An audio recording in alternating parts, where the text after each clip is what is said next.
말씀 디모데후서 4장 6절부터 8절 말씀을 우리 한 목소리로 같이 봉독하시겠습니다. 전쟁과 같이 내가 벌써 부어지고 나의 떠날 시각이 가까웠도다. 나는 선한 싸움을 싸우고 나의 달려갈 길을 마치고 믿음을 지켰으니 이제 후로는 나를 위하여 의의 면류관이 예비되었으므로 주 곧 의로우신 재판장이 그날에 내게 주실 것이며 내게만 아니라 주의 나타나심을 사모하는 모든 자에게도니라. 아멘. 오늘도 예배하는 여러분에게 천국의 소망을 주십니다. 삶의 희망을 주십니다. 아멘. 여러분 오늘 어떤 길을 걸어서 교회 오셨습니까? 어떤 길을 달려서 교회 오셨습니까? 길이 많이 있습니다. 그러나 그 모든 길이 다 같지가 않습니다. 어떤 길은 깨끗하게 포장이 되어 있습니다. 어떤 길은 비포장입니다. 또 어떤 길은 직선거리로 나 있는 길이 있고 꾸불꾸불한 길도 있습니다. 넓은 길도 있고 좁은 길도 있습니다. 우리는 길이 이왕이면 넓고 깨끗하고 포장되어 있는 그런 길, 곱게 뻗은 길을 원합니다. 좁은 길, 꾸불꾸불한 길, 비포장된 그런 길 원하는 사람 없습니다. 그러나 우리는 압니다. 길이 비록 비포장이고 꾸불꾸불할지라도 내가 가고자 하는 목적지로 가는 길, 그 길을 우리는 가야 한다는 것입니다. 아무리 길이 좋아도 내가 가고자 하는 길로 안내하는 길이 아니면 그 길을 가서는 안 됩니다.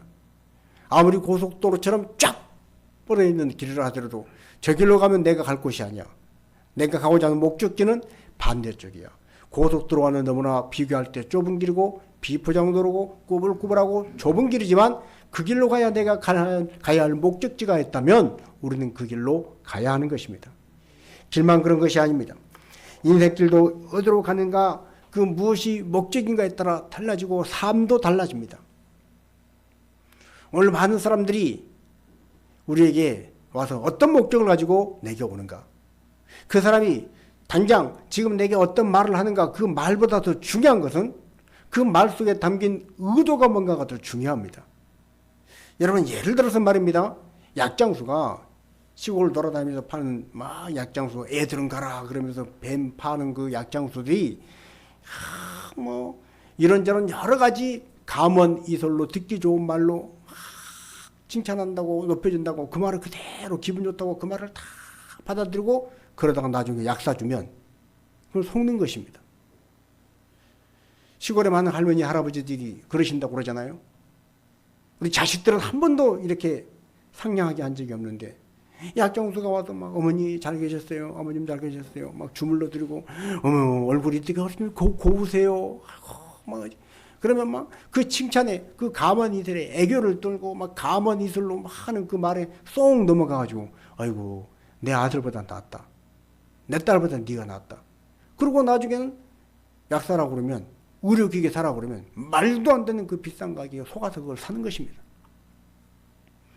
그러나 우선 당장 하는 말은 매정한 말 같습니다. 막 엄하게 하는 것 같습니다.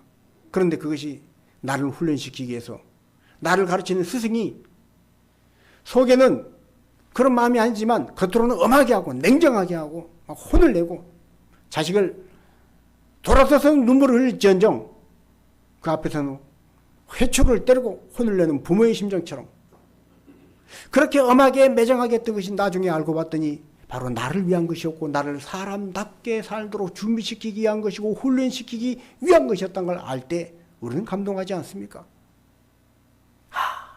그래서 그렇게 아꼈구나. 그래서 그렇게 엄하게 나에게 그렇게 매정하게 대했구나. 이런 목적이 있어서 그랬구나. 오히려 나를 잘되게 하려고 그랬구나. 그 마지막에 그 목적을 알 때 우리는 그 말투와 그 태도를 이해하게 되고 나중에는 그래서 그렇구나 그러고 다 받아들이게 됩니다. 오늘 우리가 걸어가는 인생길 끝에 우리 모두가 이런 고백을 할 수 있어지기를 바랍니다. 창세기 50장 20절에 요셉은 이런 고백을 합니다.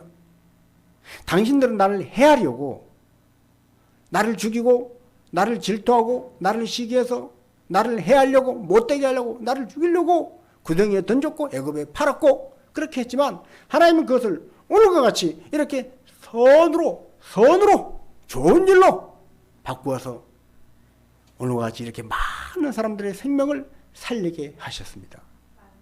여러분 인생 끝에 이 말을 할 수 있는 저와 여러분 되어지기를 바랍니다. 요셉의 이 말 속에 뭐가 담겨 있는 거예요? 용서가 담겨 있는 거예요. 다 당신들 미워하지 않아. 다 용서했어. 나는 당신들을 다 품어. 걱정하지 마라. 당신들의 자식들도 내가 책임지고 다 키워줄게. 다 끌어안는 포용의 마음, 사랑하는 마음, 감사하는 마음, 용서하는 마음, 이 마음이 가득 담긴 그런 고백이 이 요셉의 말 한마디 속에 담겨 있는 것입니다. 우리가 인생길로 어느 길로 가든지 간에 인생 마지막에 이런 요셉과 같은 고백을 할 수 있어지길 바랍니다. 마지막에 좋은 삶, 끝까지 좋은 삶, 이 삶을 사는 인생이 복된 인생 아니겠습니까? 우리 자녀들도 마찬가지입니다. 우리 자녀들이 어릴 때, 유치원 다닐 때, 아주 초등학교 어릴 때, 그때는 참 튼튼하고 건강했는데 커갈수록 약해진다? 이거 바람직하지 못하잖아요. 아이고 어릴 땐 튼튼하고 건강했는데 얘가 갈수록 왜 이럴까? 이것보다는 어릴 때는 약했지만, 어릴 때는 아팠지만 커갈수록 점점 건강해지고 튼튼하게 잘 자라는 거, 그것이 바람직하지 않겠습니까? 갈수록 또 좋아지는 것, 우리 인생이 그와 같이 되기를 바랍니다. 어릴 때는 좀 뭔가 가능성이 안 보이고 믿음이 없고 그런 것 같았는데 커갈수록 막 가능성이 보이고 두각을 나타내고 커갈수록 믿음이 더 좋아지고, 이것이 바람직한 모습이라는 거예요. 여러분 우리 어린아이들이 유치원에서 1등한 거, 그거보다는 갈수록 더 좋은 실력을 발휘해서 대학원 이후 박사 이후 과정까지 더 두각을 나타내서 30대 40대에 더 두각을 나타내고 이런 사람들로 자라가기를 주님의 이름으로 축복합니다. 자, 그래서 누가복음 2장 52절에 예수님은 우리 인생이 어떠한 인생이 끝까지 좋은 인생, 마지막이 좋은 인생, 가장 축복된 인생과를 예수님의 생애를 통해서 보여주십니다. 예수께서 지혜와 키가 자라가며 하나님과 사람에게 더욱 사랑스러워 가시더라. 아멘. 우리의 자녀들이 지혜가 자라고 키가 자라갈수록 사람들에게 더욱더 사랑스러워가고 하나님 보시기에 더욱더 사랑스러운 존재로 자라가는 그런 자녀들이 되어지기를 주님의 이름으로 축복합니다. 우리의 믿음 또한 마찬가지입니다. 오늘 디모데후서 4장 6절부터 8절에 바울은 자기 인생의 노전에 자기 인생을 이제 정리해야 될, 쉽게 패나면 죽을 날이 얼마 남지 않았을 때 바울은 자기 인생을 뒤돌아보면서 이런 고백을 하는 것입니다. 우리 6절과 7절 말씀을 같이 한번 읽습니다. 전저와 같이 내가 벌써 부어지고 나의 떠날 시각이 가까웠도다. 나는 선한 싸움을 싸우고 나의 달려갈 길을 마치고 믿음을 지켰으니. 아멘. 여러분 우리가 인생길을 어떤 길을 걸었던, 남자로서 인생을 걸었던, 여성으로서 인생의 길을 걸었건, 직장생활을 어떤 직장생활을 했건, 어떤 배움을 가졌건, 어떤 취미생활을 했건 그 인생길을 다 마친 다음에 고백하기를 내가 믿음을 지켰다 고백할 수 있는 사람 되기를 주님의 이름으로 축복합니다. 여러분 인생의 마지막에 다른 것 이것저것 다 잃어버려도 믿음만큼은 잃어버리지 않고 내가 지켰다. 주님 오시는 그날에 주님 앞에 설 때 내가 돈도 잃어버리고 명예도 잃어버리고 권력도 잃어버리고 그거 죽는 순간에 그게 무슨 소용이 있겠습니까? 지금 주님 앞에 섰는데 권력이 무슨 필요고 학식이 무슨 필요고 건강이 무슨 필요가 있겠습니까? 그거 다 잃어버려도 믿음만 있으면 되는 것입니다. 믿음을 지켰다 고백할 수 있는 바울과 같은 인생, 그 길을 가는 저와 여러분 되어지기를 바랍니다. 자, 바울은 그렇게 인생을 살기 위해서 어떻게 살았습니까? 전저와 같이 내가 벌써 부어지고 나의 떠날 시각이 가까웠다. 지금 죽을 때가 임하겠다는 거예요. 전저와 같이 부어졌다는 것은 하나님 앞에 제물을 드릴 때, 번제단에 제물을 올려서 태워서 드릴 때 거기에 그 제물 위에다가 부어드리는, 그 피나 물처럼 부어드리는 그것처럼 자기의 모든 힘, 역량, 진액을 하나님의 나라를 위해서, 하나님의 교회를 위해서, 하나님이 내게 맡겨주신 사명을 감당하기 위해서 다 부었다는 거예요. 아낌없이 부었다는 거예요. 더 이상 내가 남아있는 힘 하나도 없이 마지막 남은 힘까지 다 쏟아 부었다는 거예요. 그렇게 전제로 부었어. 나는 하나님의 나라를 위해서, 하나님이 내게 맡겨주신 사명을 감당하기 위해서 내 마지막 남은 힘 하나까지 다 모았다는 거예요. 그렇게 인생길을 다 달려간 다음에 그 마지막 끝에서 내가 믿음을 지켰다 고백할 수 있는 사람, 이런 바울과 같은 행복한 사람, 성공한 인생, 하나님 모시기에 축복된 인생을 살아가는 저와 여러분 되시길 주님의 이름으로 축복을 합니다. 자, 우리가 인생길을 어느 길을 지나왔건 간에 그 길 끝에서 이러한 고백을 할 수 있게 우리는 어떻게 해야 합니까? 우리는 내일 일을 장담할 수 없습니다. 우리는 갈수록 더 내 인생이 더 잘 되기를 바라고 마지막 끝에, 아니 끝까지 마지막까지 좋은 인생이 되기를 바라고 원하고 정말로 소원합니다. 그렇다면 어떻게 하면 그 길을 갈 수 있을까? 자, 첫 번째로 우리가 매일 하나님 앞에 드리는 기도를 우리는 점검해 봐야 됩니다. 어느 회사의 사장님이 목사님 한 분을 모시고 직장 예배를 드렸습니다. 사원들을 다 모아놓고 매일 직장 예배를 드렸습니다. 그런데 그 회사에 중요한 기도 제목이 있습니다. 회사가 빨리 정상화가 돼야 되는데 너무 어렵습니다.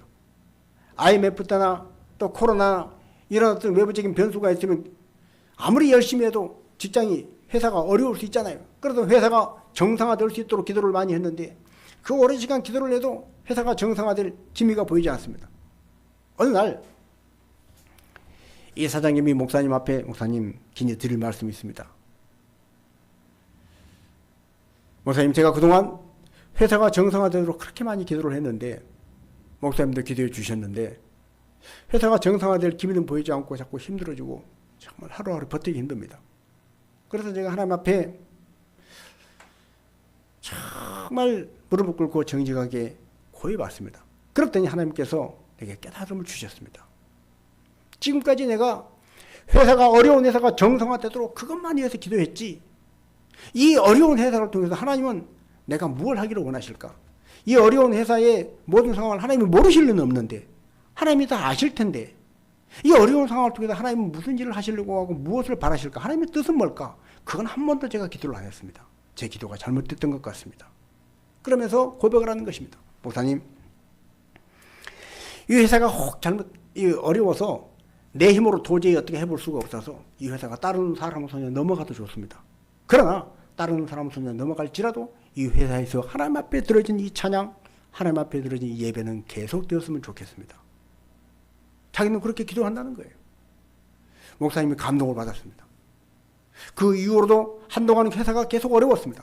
그러나 하나님께서 그 기도 제목을 바꾸고 기도 제목을 점검하고 변화가 일어난 때부터 이 사장님의 마음이 바뀌기 시작하고 이전같이 똑같이 회사가 어렵습니다. 그러나 이전처럼 그렇게 많이 불안하지 않습니다. 그렇게 많이 조급하지 않습니다. 하나님 앞에 기도할 때 믿음을 가지고 기도하고 하나님 앞에 신뢰하는 마음으로 기도하고 맡기면서 기도하고 점점 마음이 평안을 찾아갑니다. 그리고 어느 정도 시간이 지났을 때 드디어 회사가 완전히 정상화되었습니다. 여러분, 결국 죽고자 할 때 죽는 것이 아니라 사는 것입니다. 다 잃으리라 각오를 할 때, 하나님 앞에 맡길 때 잃어버린 것이 아니라 하나님은 그 잃어버릴 뻔했던 그 모든 것을 지킬 수 있도록 보호해 주시는 것입니다. 회사가 정상화되었습니다. 자, 그렇다면 오늘 우리는 하나님 앞에 무엇을 구하고 있습니까? 우리는 어떻게 기도하고 있습니까? 하나님, 내가 생각하고 내가 원하는 대로, 내가 바라는 대로 회사가 이렇게 돼야 되겠습니다. 그런 정상화를 위해서 기도합니까? 내 가정, 우리 인생, 내 계획, 내 뜻, 이것만 놓고 기도합니까? 아니면 이 모든 상황을 하나님께서 다 아실 텐데 이 모든 상황을 통해서 하나님이 가장 원하신 건 뭘까? 하나님이 바라신 건 뭘까? 그것은 회사가 누구 손에 있든 간에 그것보다 더 중요한 건 하나님께서 이곳에 모인 사람들이 변함없이 하나님을 예비하고 하나님께 찬양하는 그것을 원하시겠구나. 그리고 그것을 기도 제목 삼을 때 하나님은 그 사장님을 여전히 그 회사 사장으로, 그리고 회사가 정상화되어서 더 견실하게 커가도록 지켜주신 것입니다. 이렇게 할 때 우리는 인생을 끝까지 갈 수 있습니다. 마지막까지 좋은 인생이 될 수가 있습니다. 여러분, 하나님의 뜻을 구하십시오. 기도 가운데 하나님의 기뻐하신 뜻이 뭘까? 그것을 기도하고 구하는 저와 여러분 되어서 우리 인생의 마지막까지 변함없이, 아니 끝까지 좋은 인생, 갈수록 더 좋은 인생, 하나님의 영광 받으신 인생 되어지기를 주님의 이름으로 축복합니다. 자, 두 번째로 하나님께서 내게 주신 인생의 기회와 축복의 자리에서 내가 어떻게 하는가에 따라 우리 인생의 길이 갈수록 좋아지는 길이 되는가, 끝까지 좋은 길이 되는가 하는 것이 결정이 됩니다. 에스더서 4장 14절 말씀을 같이 한번 보십니다. 이때에 네가 만일 잠잠하여 말이 없으면 유다인은 다른 데로 말미암아 노임과 구원을 얻으려니와 너와 내 아버지 집은 멸망하리라. 네가 왕후의 자리를 얻은 것이 이때를 위함이 아닌지 누가 알겠느냐 하니. 아멘. 여러분, 에스더가 소수민족 유대인 출신이지만 이 아하수로 왕의 왕후가 되었습니다. 생각지도 못할 일입니다. 기적 중의 기적입니다. 예를 들어서 말입니다. 아메리칸 드림을 품고 태평양을 건너서 미국을 갔는데 미국에 간 이민 교포 우리 한인 1.5세대 2세대가 정말 밑바닥부터 막 청소한 일부터 시작해가지고 정말 힘들게 그렇게 살았는데 그 사람이 상원의원이 되고 대통령 퍼스트 레이디가 되고 했다고 생각해 보십시오. 바로 에스더가 그와 같은 왕후의 자리, 그런 대박이 난 인생, 그런 축복된 자리에, 하나님 주신 기회를 거머쥔 자리에 있었다는 것입니다. 그때 에스더에게 들려오는 모르드게의 말은 뭡니까? 지금 네가 왕후의 자리에 앉은 이것이 바로 이때를 위함이 아닌지 누가 알겠느냐. 바로 하나님이 이때 네가 잠잠하지 말고 말을 하라고, 바로 이때 가만히 있지 말고 나서라고, 이때 네가 일어서서 외치라고 하나님이 너를 왕후의 자리에 세운 게 아니겠느냐는 거예요. 우리가 인생을 살다 보면 복권이 당첨돼도 그냥 당첨된 게 아니라 막 2회, 3회, 4회, 5회 계속 누적돼가지고 한꺼번에 막 매태분량이 한꺼번에 재파 터져서 맥값전에 당첨금을 받는 그런 것과 같은 놀라운 축복된 자리, 나도 정신을 못 차릴 만큼 넘치는 복을 받을 때가 있습니다. 그 복을 받을 때 무슨 생각을 하냐는 거예요. 그 복을 받을 때, 그 축복의 기회 자리에 있을 때 무엇을 생각하고 무엇을 염두에 두느냐는 거예요. 하나님이 나를 왜 이렇게 상상도 못할 축복의 자리에 세워주셨을까? 하나님이 왜 이렇게 내가 상상도 못할 엄청난 대박을 주셨을까?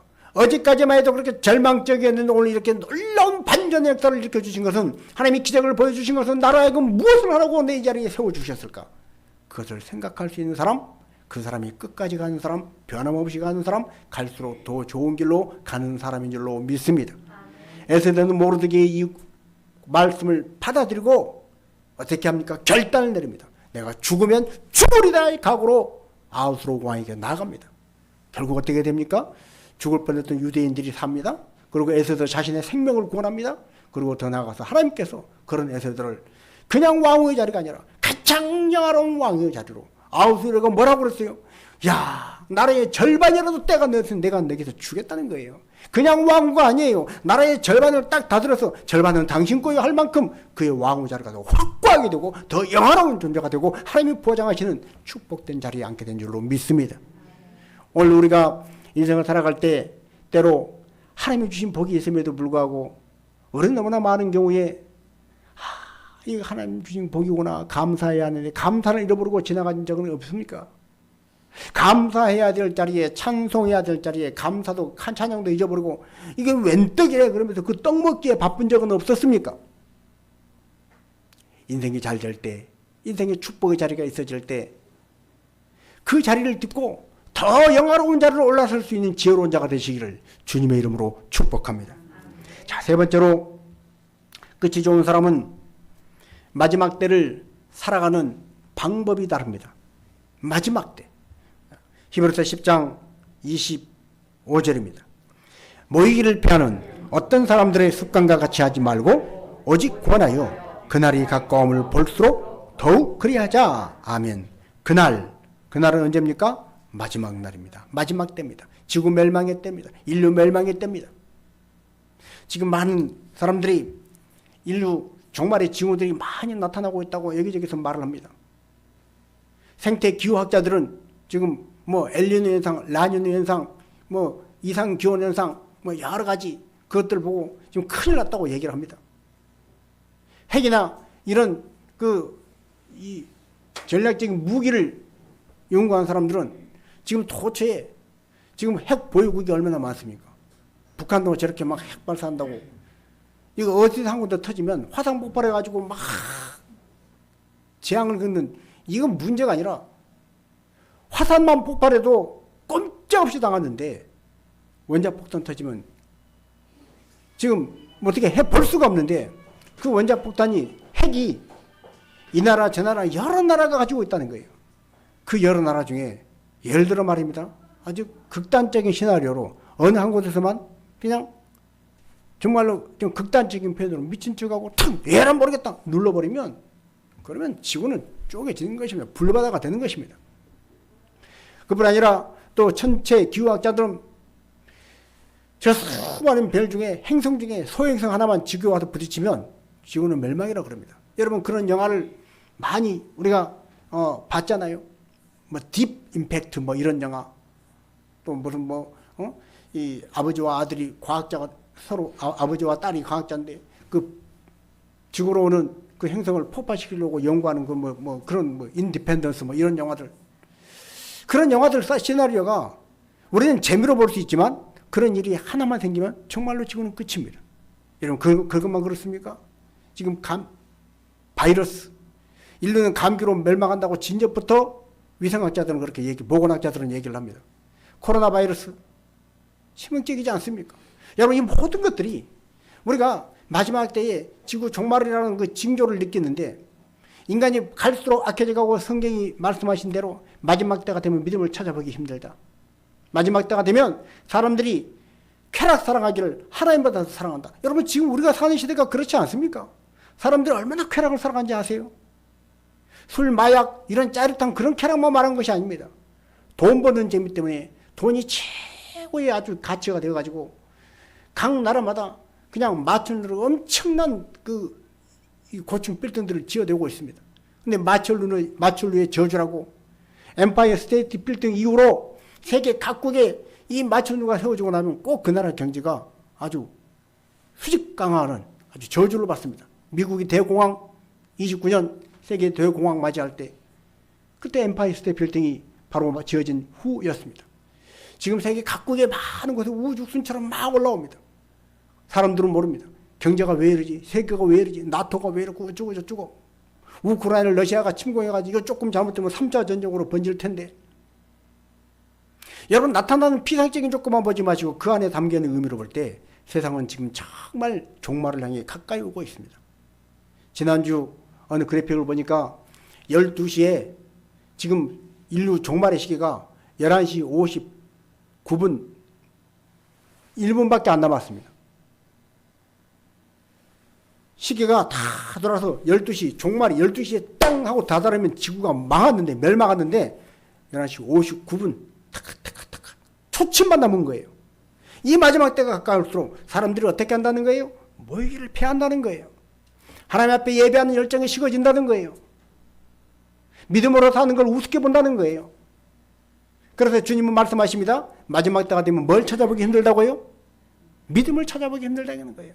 그러나 인자가 올 때에 믿음을 찾아볼 수 있겠느냐는 거예요. 정말로 신실하게 믿는 점을 찾아보기가 힘들다는 거예요. 그만큼 믿음이 아주 우습게 여겨지는 그런 세상이 마지막 시대라는 것입니다. 그 마지막 때를 우리는 어떻게 살아야 하는가? 성경은 우리에게 권면합니다. 모이기를 피하는 어떤 사람들의 습관과 같이 하지 말라. 무슨 말입니까? 모이기 힘들 때 더 모이기를 힘쓴 자가 되어야 한다는 것입니다. 예배하기 힘들 때 더 예배하는 자로 몸부림을 쳐야 한다는 것입니다. 하나님의 뜻을 무시하고 자기 쾌락을 위해서 살 때, 육신의 정욕을 위해서 살 때 하나님의 뜻을 찾는 자로 외롭게 살아야 한다는 것입니다. 그래야 우리가 끝까지 잘 사는 인생, 마지막에 좋은 인생, 종말의 때를 준비하는 인생이 되는 것입니다. 자, 사람들은 저와 여러분 말할 것도 없고 우리 모두가 다 대부분의 사람들은 분위기를 따라갑니다. 오늘 우리 시대에 뭐가 유행하는가? 뭐가 대세인가?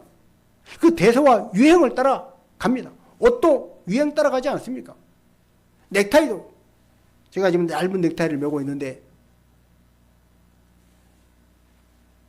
우리 집사님이 양복을 해주셔가지고 이제 우리 애들이 졸업할 때 해주셔가지고 양복을 입고 넥타이를 사오는데 이런 넥타이를 사고 끼고 그래서 무슨 넥타이도 아니고 지금 무슨 간사랗고 지금 끈도 아니고 그런데 몇 년 뒤에 제가 그걸 메고 있습니다.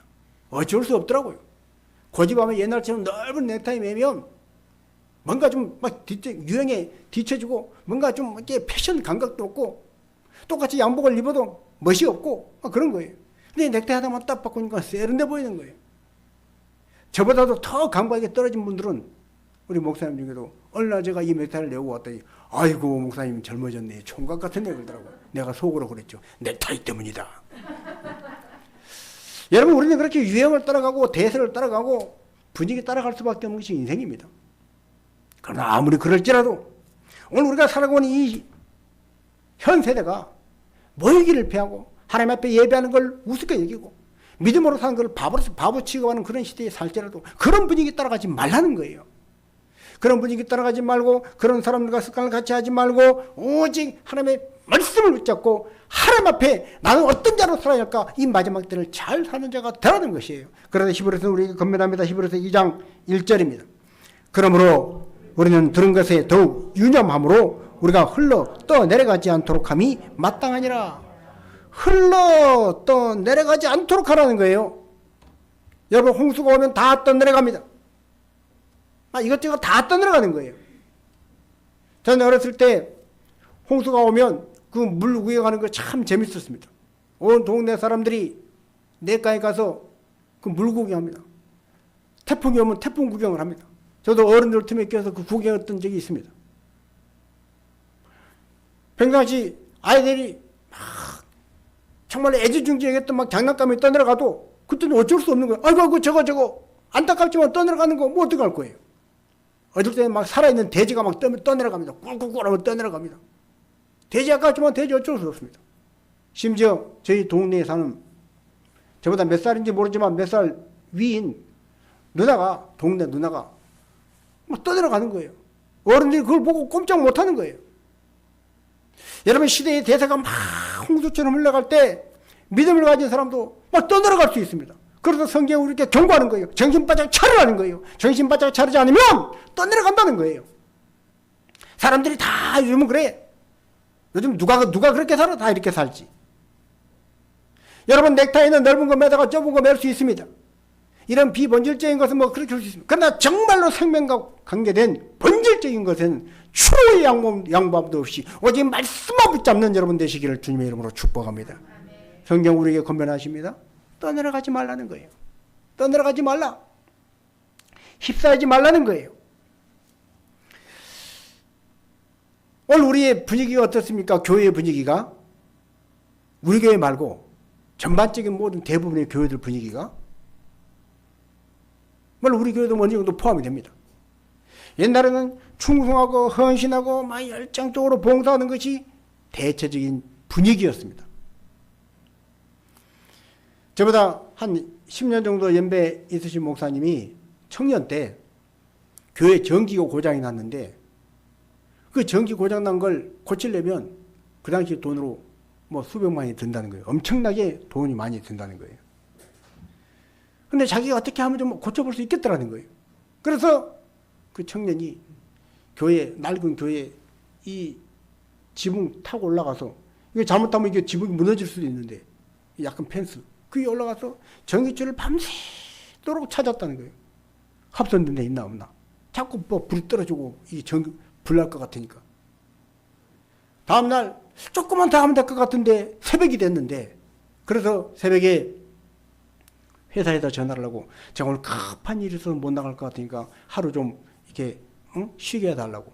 그리고 또 계속해서 교회를 찾다가 드디어 교회 강대상 뒤쪽에서 합선된 전기줄을 찾아가지고 그거 하나 딱 떼서 묶으니까 교회가 그 당시 돈이 없어서 이걸 어떻게 처리는 해야 되겠고 큰일 날 텐데 고민을 하는데 그 고민거리 딱 해결되고 그리고 이 청년은 그 밤새도록 찾은 그 열정 하나로 합선된 데 찾아서 회사를 출근 안 했는데 그날따라 그 회사에서 대형 불이 났습니다. 그래가지고 사장님을 포함해서 막 얼굴이 화상을 입어서 만약에 그때 출근했더라면 틀림없이 사장님도 근로판인데 말단 직원이 어떻게 되겠어요? 그런 일을 통해서 그런 일이 있었다고 그런 간증을 한 것을 들은 적이 있습니다. 여러분 옛날에는 정말 교회가 모든 것의 최우선순위였습니다. 믿는 사람들은 교회에서 하루 종일 봉사했습니다. 저도 20대에 교회에서 제 아내도 그렇고 20대에 주일날이 가장 육신적으로는 피곤한 날이었습니다. 일부 예배부터 나와서 교회 와서 안내하고 총사하고 봉사하고 주일학교 아이들 막 신방하고 찬양하고 기도에 인도하고, 그리고 때로는 막 저 같은 경우는 차량도 이렇게 주차장 차량 봉사도 하고 하루 종일, 그리고 마지막 저녁 예배까지 다 끝마치고 집에 가면 주일날 파김치가 되는 거예요. 그런데 몸은 그렇게 피곤할지 모르지만 이 영적으로 내 마음속에는 성령이 주신 기쁨과 평안과 기쁨의 그 샘솟는 그 힘은 이루 말할 수 없었습니다. 그래서 월요일이 되면 그 힘으로 다시 하루를 일주를 시작하는 거예요. 육신은 피곤하지만 마음에 영혼에 하나님이 부으신 성령의 충만함을 가지고 그 힘을 가지고 힘차게 월요병을 깨고 힘차게 출발하는 것입니다. 주일날 그렇게 육체가 고단했지만 영적으로 하나님이 주신 재무장을 하고 월요일날 시작하니까 월요병이 없는 거예요. 다른 사람들은 월요일날 출근하는 게 피곤하다 힘들다 그러지만 저는 그런 걸 몰랐습니다. 군에 있을 때도 오토바이를 타고 진해에서 마산까지 직경버스를 타면 1시간이 걸립니다. 그래서 오토바이를 구입해가지고 30분 만에 가려고 지름길로 오토바이를 타고 와서, 그리고 밤늦도록 밤기도에 끝나고 또 밤에 또 다시 진으로 넘어왔습니다. 월요일날 이제 그 해군 작전사령부 출근을 할 때 다른 동료들은 토요일 주일 술 마시고 부어라 마셔라 그러고 막 재밌게 놀다가 이제 월요일날 출근하려고 그러면 막 월요병이라고 천근만근. 그런데 저는 가장 월요일이 오히려 더 가뿐한 거예요. 원래 그렇게 밤늦도록 그렇게 찬양하고 기도하다가 월요일날 가뿐한 마음으로 다 월요일 출근할 때 아주 힘있게 힘차게 출발하는 것입니다. 여러분, 세상의 모든 대세가, 세상의 유행의 물결이 우리를 열심을 내지 못하는 쪽으로, 예배하지 않는 쪽으로, 기도를 쉬는 쪽으로, 말씀을 말씀되게 하지 못하는 쪽으로 흘러갈지라도 우리는 그 대세에 떠내려가지 말고, 그에 휩싸여가지 말고 말씀을 지키고 믿음을 지키고 하나님 앞에 예배자로 굳건히 선자가 선자가 되어야 할 줄로 믿습니다. 세상은 더 센 것이 약한 쪽에 영향을 줍니다. 교회와 세상도 마찬가지입니다. 교회가 거룩하고 교회가 성령으로 충만하면 교회의 그 거룩함으로, 교회의 그 충만한 은혜로 오염된 세상을, 죄악된 세상을 영향을 끼치고 각성을 시켜서 세상이 죄를 깨닫고 우리가 잘못했구나 돌이키도록 만드는 그 역할을 교회가 합니다. 그러나 교회가 거룩함을 잊어버리고 하나님 앞에 성령의 충만함을 잃어버리면 세상의 죄악과 세상의 유행과 세상의 그 타락함이 교회까지 넘쳐 흘러 들어옵니다. 그래서 교회도 타락합니다. 교회도 오염이 되고 맙니다. 오늘날 우리 한국교회가 그 옛날 교회 수도 훨씬 적고 믿는 사람 수도 훨씬 적을 때는 얼마나 힘이 있었습니까? 3.1 운동 때 33인 민족 대표 중에 70%가 바로 기독교인이었습니다. 막강한 영향력을 가졌습니다. 그때는 사업을 할 때, 계약을 쓸 때, 계약서를 쓸 때, 아이고, 저 사람이 교회 장로님이래요. 그래? 아이고, 그럼 두말할 것도 없어. 그럼 그냥 바로 도장 찍어. 신뢰하고 무조건 교회 장로님이라고 믿고 맡겼습니다. 지금 어떻습니까? 오히려 교회 다닌다 그러면 세상 사람들이 이렇게 저렇게 손가락질하고 그런 이 말도 안 되는 이 역전 현상이 생겼습니다. 세상의 오염과 세상의 죄악이 교회로 담을 타고 넘어 들어와서 교회까지 그런 것이 유행합니다. 교회에 다니서 예배한다고 하는 사람들이, 기도한다고 하는 사람들이 세상의 권력을 부러워하고 세상의 명예를 부러워하고 세상의 유행을 부러워하고 그거 못 쫓아가서 안달을 내고 그거 부러워하는 희한한 세상이 되고 말았다는 거예요. 오늘 성경 우리에게 말씀합니다. 흘러 떠내려가지 말라는 거예요. 오늘 우리가 가진 이 보호와 같은 이 복음, 이 진리의 복음을 빛을 반짝반짝 내면서 이 어둠의 세상 가운데 속해서 세상의 육체의 일을, 땅의 일을 그것을 쫓아서 그것에 홀버리는 사람들이 정신을 반짝반짝 차리고 아이고 우리가 이렇게 인생 살면 안 됐는데 나도 교회 가야 되겠구나, 나도 하나님 믿고 살아야 되겠구나, 나도 예수님을 영접하고 살아야 되겠구나, 나도 예배하며 살아야 되겠구나, 그렇게 경각심을 일으켜 줄 수 있는 그런 교회가 되어야 한다는 것입니다. 오늘 저와 여러분이 그런 삶 살기를 주님의 이름으로 축복합니다. 세상 것을 부러워하는 것이 아니라 세상 사람들이 나의 믿음을 부러워하도록 하는 그 일에 쓰임받는 거룩한 그리스도의 제자가 되시기를 주님의 이름으로 축복합니다. 자, 히브리서 10장 39절입니다.